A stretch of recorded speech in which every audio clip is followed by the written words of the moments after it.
দর্শক দেখেন, এখন আমরা আছি একেবারে রেডিসন ব্লু আছে না, রেডিসন ব্লু হোটেলের একটু আগে একটা প্রাইভেট কার দেখেন কেমনে অ্যাক্সিডেন্ট করছে।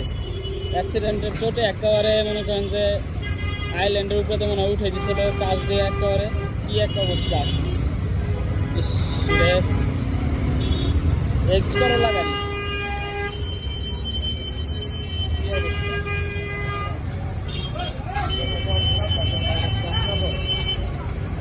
একেবারে পাশে মনে হয় লাগাই দিছে না, এখন যে র্যাকার আনছে, র্যাকার আইনে উঠে নিয়ে যেতেছে পুলিশের ভাইয়েরা। গাড়িটা একেবারে রাস্তার পাশে যে একটা ড্রেনের মতো থাকে, ওই ড্রেনের মধ্যে চাকা চলে গেছে। গাড়িটা চাকা চলে যাওয়ার কারণে আরো বৃষ্টির দিন গাড়িটা ফাইসে গেছে। আর গাড়িটা যেই জায়গায় ফাঁসছে তারই হচ্ছে একেবারে অপোজিটে হচ্ছে আপনার রেডিসন ব্লুর আগে যে ইউটার্নটা থাকে এয়ারপোর্টের রোডে যাওয়ার দিকে, ওই ইউটার্নটা। আর এই জায়গাটাতে প্রায় সময় দেখি যে বাস, বড় বড় বাসগুলো, তারপরে যে সাধারণ পরিবহনগুলো, এগুলো বিভিন্ন সময় একেবারে এরকমভাবে অন্যান্য গাড়িগুলোর চাপ দেয়। তো এই গাড়িটার ক্ষেত্রে একেবারে সেম ঘটনা ঘটছে। ওই গাড়িটারে বেশি আর কি চাপ দিয়ে এইদিকে নামাই ফেলছে, যার কারণে এই দুর্ঘটনাটা ঘটছে। তারপরে বৃষ্টির দিন পুলিশ সদস্যের ভাইরা খুব আর কি তৎপরতার সাথে কাজটি করার চেষ্টা করতেছে, অনেক চেষ্টা করতেছে গাড়িটা উদ্ধার করার জন্য।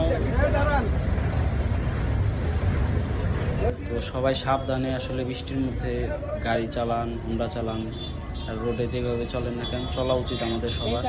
কারণ বৃষ্টির মধ্যে রোডঘাট একটু পিছলা বা সাধারণ শুকনা অবস্থায় যেমন থাকে তার থেকে একটু অস্বাভাবিক থাকে। তো আমাদের আসলে আর একটু সচেতনভাবে চালানো উচিত এবং নিজের সেফটির সাথে সাথে আরেকজনের সেফটিও আসলে আমাদের দেখা উচিত। কারণ আমি নিজে ভালো জায়গাতে যাইতে যাই আরেকজনের আমি খাদের মধ্যে ফালাই দিলাম, এই জিনিসটা তো আসলে আমাদের সবার জন্য আসলে খুবই একটা দুঃখজনক একটা বিষয়। তো সবাই আমাদের সাবধানে চলতে হবে, আর রোডঘাটে সবারই রুলস মাইনে চলতে হবে।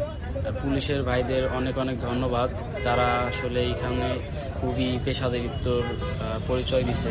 কারণ তারা যেভাবে গাড়িটারে উদ্ধার করছে খুব দ্রুত সময়ের মধ্যে, এবং রোডের যে জ্যামের যে অবস্থা ছিল এটা খুব দ্রুত সুন্দরভাবে নিয়ন্ত্রণে নিয়ে এসেছে।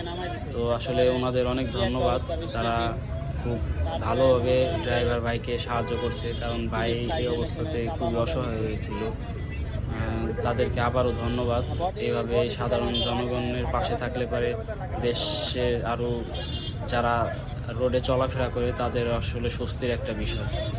তো সবাইকে ধন্যবাদ, ভিডিওটি শেষ পর্যন্ত আপনারা দেখবেন, আর সবাই সাবধানে রাস্তায় চলাফেরা করবেন।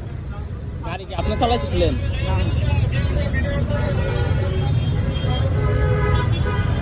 এই কারণে এই জায়গাটা তো অনেক জ্যাম লেগে গেছে পুরো। আমার বাইকটা আবার একটু পিছনে, ভাই আবার রেডি করবে তো।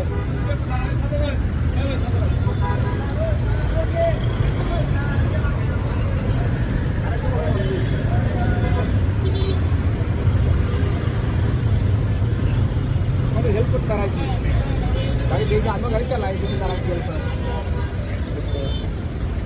রেডিসন হোটেলে রেডিসন হোটেল ছিলাম নাস্তা করার জন্য, দেখি তো এই অবস্থা। বাইক এই কি যাত্রী ছিল না ভিতরে? যাত্রী ছিল, চলে গেছে। টান দিতেছে না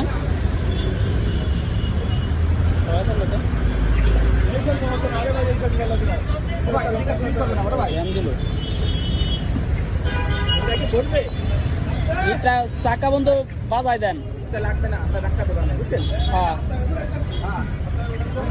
বনেট না মানে এখন গাড়ি স্টার্ট হয়।